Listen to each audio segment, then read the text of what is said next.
Bonjour à tous, bonjour à toutes, bonjour les loveuses. Aujourd'hui, je viens ici pour une nouvelle vidéo par rapport à la musique que je vous ai partagée la semaine dernière. Alors oui, je ne suis pas encore très au point sur le fait de publier à un jour fixe la musique. Ça va venir, d'accord. Et puis aussi, des fois, il y a des choses que j'ai envie de partager de manière spontanée, du coup, qui décale un petit peu le programme que j'ai prévu. Mais c'est pas grave, c'est ce qui fait son charme. Donc, par rapport à cette chanson, donc Tombée de Matt Pokora. Donc, vous avez vu, effectivement, j'ai beaucoup de chansons d'amour qui sont chantées par des hommes. C'est pour ça que ça m'a inculqué des bonnes croyances sur le fait que les hommes pouvaient être romantiques, éperdument amoureux de leur chérie. Voilà, et donc Tombée, justement de Matt Pokora, c'est assez intéressant parce que je vais vous dire aussi les points que je trouve un peu limites en termes de croyances qu'il y a derrière, qui sont inculquées, mais c'est très travaillé et recherché dans le sens où il tourne tout autour du jeu, et en particulier du jeu d'échecs dans sa chanson.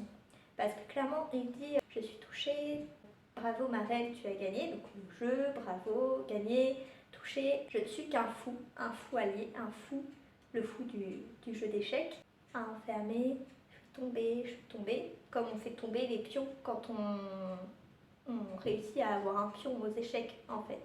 Moi en tout cas c'est ce que j'ai perçu dans la chanson, que c'est tout relié à cette histoire de jeu d'échecs, mais plus globalement au jeu en fait, au fait que l'amour est un jeu en fait. Tu es touché quand tu es touché en plein cœur comme la flèche de Cupidon, bah t'es touché et du coup tu tombes plus ou moins, tu peux tomber parce que tu es touché en plein cœur et que tu tombes amoureux. On dit aussi tomber amoureux. Donc on peut dire ça peut avoir une connotation pas forcément positive parce que tu tombes en amour, tu es tombé amoureux. Tomber c'est pas très positif des fois, on se d'accord. Mais c'est le vocabulaire qu'on utilise dans notre langue, c'est comme ça qu'on le formule et ça a un côté très romantique derrière une connotation qu'on a mise dessus très romantique.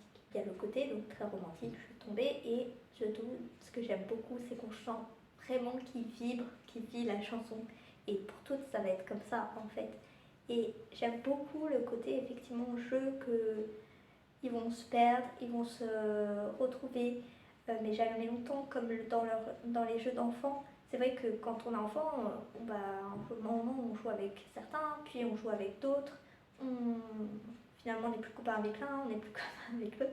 Et c'est en fait une analyse de la relation amoureuse assez intéressante je trouve, parce que c'est vrai que on se perd, parce que des fois, même si on est toujours en couple, on se perd de vue parce que bah, on n'évolue pas forcément au même rythme, on a des centres d'intérêt qui diffèrent. Et moi, c'est ce que j'ai vécu actuellement et ce que je vis encore un petit peu avec mon chéri, c'est que bah voilà, moi je suis en pleine lancée pour mon entreprise de coaching, pour réaliser mon rêve, d'aider les gens à être heureux dans leur vie et du coup me réaliser. Et lui, quelque part, bah, il reste figé sur sa position, son travail actuel qui n'est pas le plus épanouissant.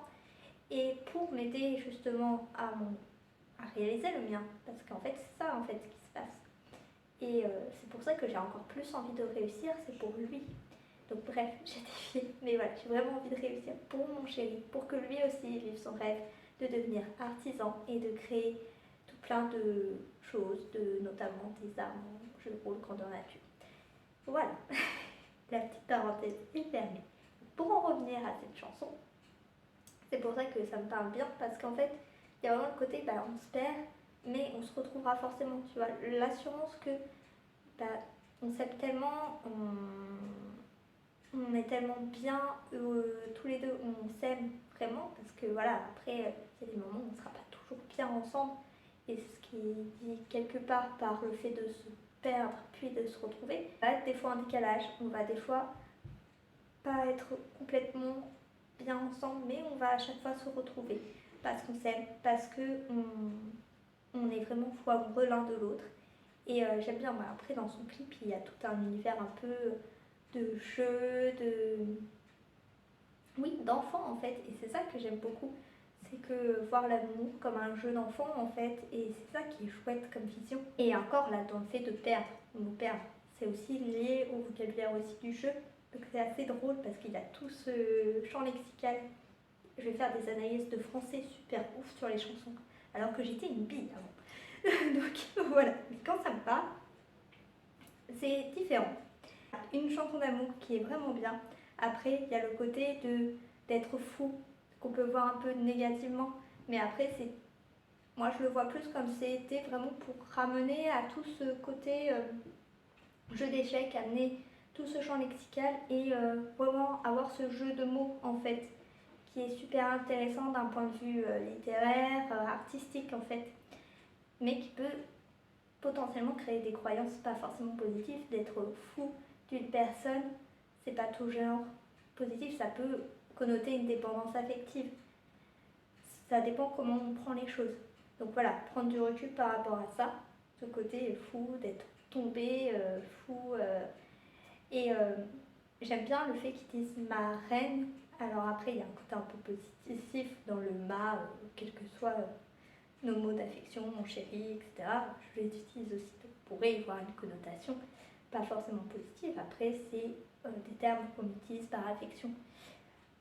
Parce que voilà, on est éperdument amoureux de la personne. Et le côté reine, je trouve ça vachement sympa parce que ça met la femme dans un côté un peu au-dessus qui change un petit peu de ce qu'on voit actuellement avec le patriarcat où la femme est plutôt en dessous, même si en ce moment ça tend à s'équilibrer, on commence à entendre la parité, l'égalité, que ce soit aussi dans le couple, dans les relations amoureuses, ce qui est très intéressant. Et oui, il y a plus de choses que l'on croit derrière une chanson d'amour. C'est tout un aspect de réflexion. J'espère que le fait de vous expliquer, de vous montrer comment j'analyse un peu les chansons, ça va vous aider aussi à commencer à réfléchir aux chansons que vous écoutez, à les analyser, tout en les appréciant, hein, ça ne vous empêchera pas de les apprécier, mais vraiment de prendre du recul aussi sur ce que vous écoutez et comment ça peut vous influencer.